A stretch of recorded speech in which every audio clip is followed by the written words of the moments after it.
told you that the reason some foods are forbidden in your religion, Mm. the monsters and ancient myths, and even the personality traits of your horoscope sign, what if they all trace back to the same social contract written 12,000 years ago? It's a huge idea. Yeah. And that is the truly sweeping scope of what we're diving into today. We are exploring Safa Kaçmaz's totem theory. And it fundamentally changes how we have to look at early human organization, sociology, even religious studies, or din bilimi as the source calls it. So, our mission for this deep dive is to trace that exact story, to follow what Kaçmaz calls the longest continuous human memory chain. A chain that starts with these totems: animal, plant, color, and how they define the very first social units, the tuplumbirum. And we're going to follow that chain all the way from the stone pillars of Gleabit to the modern Zodiac. Exactly. And to even begin to grasp it, Katazi says you have to get one thing straight. You can't analyze sociology or religion without first accepting that early human society organized itself.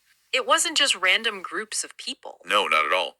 It classified and separated itself using this incredibly structured system: animal totems, plant totems, and color totems. Without that foundation, none of the rest of it makes sense. And I think that's where this theory really hits you, because the old explanation we all learned is, well, it's pretty simple, right? It is the idea that early humans just chose a lion totem because, lions are strong. Or because they were ignorant or just afraid of it. But this theory just completely rejects that. Yeah. It argues the selection of a totem was not based on simple fear. It was a product of the society's deep wisdom. Deep wisdom. Okay, so what does that actually mean in practice? If it's not about brute strength, how are they choosing these animals? They're choosing based on social function, on the animal's observable behavior and its role in their world. So not just its size, but its meaning. Precisely. Is it something you eat? Does it poison you? Does it mark the changing of the seasons? It's a rational, highly organized approach to building an identity. So the totem is the social contract. It is the central mechanism. The equation is simple. Animal totem equals social unit. That's what defined your kinship, who you could marry, and, crucially, the very first religious laws. The prohibitions. What you can and cannot eat or touch. And when you look at Göbekli Tepe, you see this classification system right there in the stone. Mm-hmm. It's not arbitrary at all. You see specific categories. Absolutely. You have the eaters, the lion, the vulture, the poisoners, the snake, the scorpion, then the eaten sheep and goats. And the really fascinating one, the calendrical totems. Like the crane. It marks the seasons with its migration. So they are choosing these animals for their profound social and environmental meaning. Which brings us to the most specific and maybe the most powerful function of this totem taboo. This wasn't about avoiding food poisoning 12,000 years ago. This was about something called the internal cannibalism prohibition. And this is such a critical point in the theory. We have to slow down here. This cannibalism, yasao, it was about defining the boundary of us. The idea is that the do not touch rule against an animal, let's say a pig or a dog, existed because that animal was originally tied to human sacrifices from that specific totem community. Wait, say that again. So if my totem is the sheep, and a human from my group is sacrificed in a ritual connected to the sheep, then later, the animal sheep itself becomes taboo for you to eat. To prevent me from, symbolically eating my own relative? Exactly. You must not eat your own totem, because that is symbolically eating your kin. The taboo is a firewall between social units.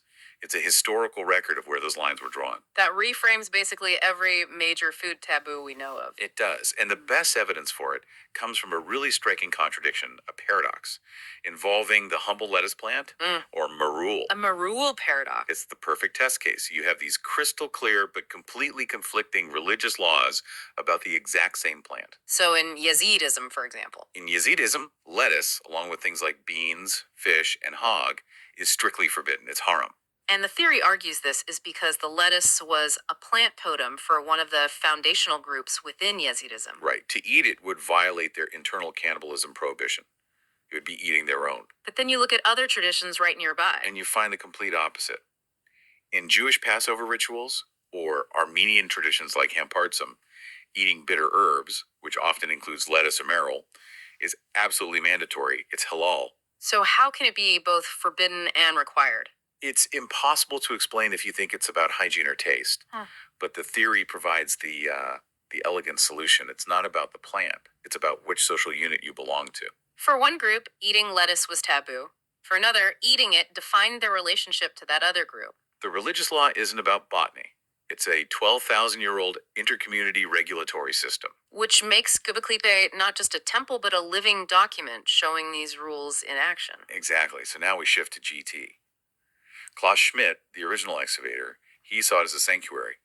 But Kaçmaz reinterprets it as something more, an alliance center. A meeting point for these different social units. Right. And Schmidt even noted that the animal carvings weren't just scattered randomly. They were organized in very specific groups. And those groupings are the key. Those groupings represent the alliances. For example, we see the snake paired with the sheep, or a powerful trio. The bull, the fox, and the crane. Okay, hold on.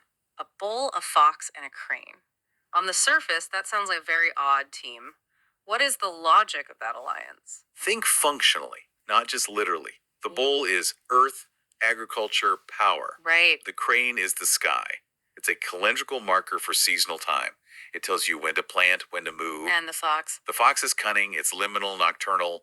It represents, perhaps, the intelligence needed to navigate the world, the hunters or scouts. So this alliance isn't random. It's a union of different lifestyles. Agriculturalists, nomads, hunters, all under one agreement. It's a cosmic and terrestrial relationship, etched in stone. And if we're looking for that unbroken chain, which of these totems are the most persistent? Which ones keep showing up throughout history? We have to focus on the big three from GT. The snake, the bull, and the scorpion. And again, not just symbols of power. And they were symbols of social organization. The bull for fertility. The scorpion as a guardian of borders or the underworld. And the snake, always, with its meaning of death, rebirth, and cycles. And this is the point where the story takes a turn. The language of totems starts to shift. It evolves. When these ancient social units get absorbed into larger empires, their totems don't just vanish, they're transformed into monsters. This is the critical link between the ancient world and the classical one. You see it perfectly in the Mesopotamian epic, the Enuma Eliho. When the goddess Tiamat goes to war with the new head god, Marduk. What does she do? She creates an army. And that army is made up almost entirely of the old totems, now twisted into these horrible, monstrous forms. You're talking about the scorpion men and the bull men. The Akrep Adamlar and the Boza Adamlar. They are the old social units demonized. Marduk's victory over them is the mythic retelling of political consolidation. It's the story of a new power taming or conquering the old totem communities. And that exact pattern just keeps repeating. Look at Greek mythology at Hesiod's Theogonia. Oh, absolutely. The monster Typhon. Yes, Typhon. He has 100 snake heads, fire shooting from his eyes, and his voice makes the sound of many animals at once. He is a literal embodiment of multiple chaotic totems fighting against the new order of Zeus. And his family continues the theme. Echidna, his partner, is half woman, half snake. And their children, Kerberos, the multi-headed dog, the Hydra, the multi-headed snake, it's all there. The struggle between Zeus and these monsters is the story of establishing a new, centralized world over the old totem clans. So the totems of Göbekli Tepe become the foundational monsters of Greece and Mesopotamia. But they don't just stay monsters. They also get codified by the Abrahamic religions. They become carriers of sanctity or of powerful taboos. The religious texts are using this ancient language. Of course. In the Torah, the pig is a forbidden totem. The ram is the proper sacrifice. And the golden calf, the Altan Buzaya. Is the ultimate betrayal. It's reverting to the old forbidden bull totem. Exactly. And in the New Testament, the fish becomes an early Christian symbol. The lamb becomes Jesus. The dove is the Holy Spirit. They're reassigning meaning to a pre-existing 12,000-year-old symbolic language. A language even the Korean uses, emphasizing the cow, the camel, and again, the strict prohibition of the pig. And that brings us to the final and maybe the most amazing piece of evidence for this continuity. The sky chart. Yes. The animals of Göbekli Tepe didn't just become monsters or religious symbols, they moved into the heavens. This is the unbroken chain. Those key figures, the bull, the scorpion, the snake, they were carried directly into the Babylonian Zodiac. And from there, they became the basis for the 12 sign system that, we all know today. It's incredible when you stop and think about it. Every time you read a horoscope, you are participating in a cultural ritual using the exact same identity markers that were carved into those pillars 120 centuries ago. The modern Zodiac is still doing the same job. It defines personality and identity using these animal totems. The lion is leadership, the bull is earthy and stable, the scorpion is mysterious. The totem was once a clan marker. Now it's a cosmic determinant. It's just this unbelievable, uninterrupted journey of human memory, from the stone pillars through the monster myths into scripture and landing right in the daily newspaper. Safa Kaçmaz's theory just provides this incredibly elegant explanation for all of it. And the main takeaway really is that these weren't just random superstitious beliefs. They were sophisticated social structures. The rules weren't arbitrary, they were regulatory, designed to create order. So after this incredible journey, what's the final thought we should leave everyone with? Something for them to think about on their own. Well, think about modern holiday meals, especially ones tied to ancient cycles. The lamb, the kuzu, at Easter or Passover or Eid. Given everything we've talked about the internal cannibalism prohibition, about alliances, could the specific foods that we put at the center of our most important family meals, could they still be the unconscious echoes of those ancient totem rules? Marking who is kin and who is an ally. Could our festive meals still be fulfilling a social contract that was established millennia ago? We are, in a very real sense, still eating our history. So we encourage you to look at your own cultural symbols, your food taboos, even your own star sign through this lens. Your identity might just be defined by a contract signed 12,000 years ago.